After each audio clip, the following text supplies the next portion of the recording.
Ya, jadi pengajian kita tanggal 14 Muharram atau 22 Agustus hari Ahad ini kita ambil pelajaran tentang masalah usul yang utama, kedua masalah furu'iyah yaitu masalah ibadah, masalah akhlak yang ketiga, dan keempat masalah kisah sejarah.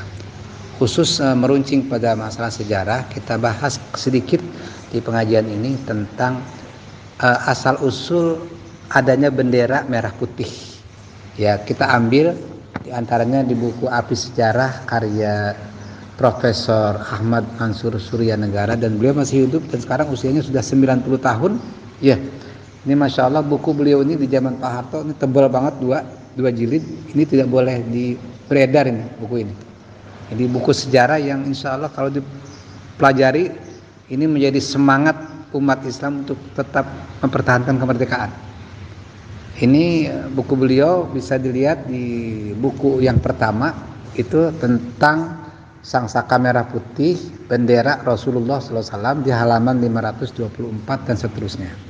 Dan yang kedua tentang mengapa munculnya merah putih itu yang oleh beliau Profesor Mansur Suryanegara di buku beliau ini Api Sejarah itu sudah diperkenalkan pada abad ke-7 Masehi atau abad ke-1 Hijriah oleh pembawa Islam ke Nusantara.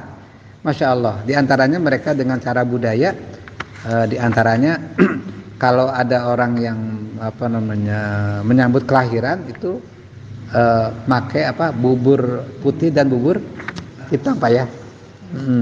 Kemudian juga setiap hari Jumat itu mimbar-mimbar masjid itu terutama masjid besar itu dihiasi dengan bendera merah putih. Jadi ternyata secara budaya orang diperkenalkan simbol-simbol ini. Dan ternyata begitu Belanda datang pada tahun 1500-an itu sampai 1700-an itu tidak ada perlawanan sama sekali dari bangsa kita. Lalu akhirnya para ulama berkumpul bagaimana menyatukan umat supaya melawan penjajahan. Maka mereka bahsul masail, di antaranya terungkap ternyata ada satu kekuatan yang terdapat dalam hadis Rasulullah Sallallahu Alaihi Wasallam bahwa mempersatukan umat diantaranya dengan simbol merah dan putih, begitu. Simbol merah dan putih, dan ternyata itu sudah dibawa pada abad yang ke-7 Masehi. Nah akhirnya mereka menemukan tentang pusaka Rasulullah yang dalam ini saya ambil, alhamdulillah saya hampir berapa jam nih saya ketemu mencari keterangan apakah benar ini ada di dalam hadis Muslim. Masya Allah ada di jilid yang keempat di kitab yang kami punya, halamannya halaman 171 tentang bab halakun hadhil ummah ba'duhum bi ba'din. Ini binasanya umat karena saling serang antara kita sesama kita. Nah itu ternyata diungkap tentang sejarah adanya pusaka.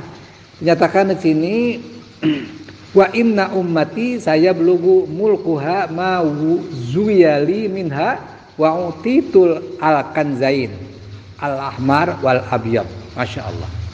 Jadi Nabi SAW itu Allah membentangkan kepada Nabi bumi, dan Nabi melihat arah timur dan baratnya, dan sampai Nabi menyatakan di sini umatku akan sampai kekuasaannya. Dan Nabi diberikan kepadanya itu 2 pusaka, yaitu al-ahmar warna merah, wal abyad dan warna putih. Nah disinilah akhirnya ulama menyatukan umat untuk bersatu melawan Belanda dengan simbol merah dan putih. Jadi merah putih itu sudah jauh sebelumnya, sebelum yang orang bilang itu katanya dijahit oleh Ibu Fatmawati, itu jauh sebelum sudah ada itu. Jadi ini mari kita bongkar sejarah. Ternyata umat Islam terutama para ulama itu besar sekali jasanya untuk melahirkan negeri ini lepas dari penjajahan Belanda. Nah, di situ sebenarnya penjajahan bangsa asing. Dan memang pintu sejarah itu tertutup dengan Piagam Jakarta. Yang goalnya di sana. Pada tanggal 17 Agustus dengan kalimat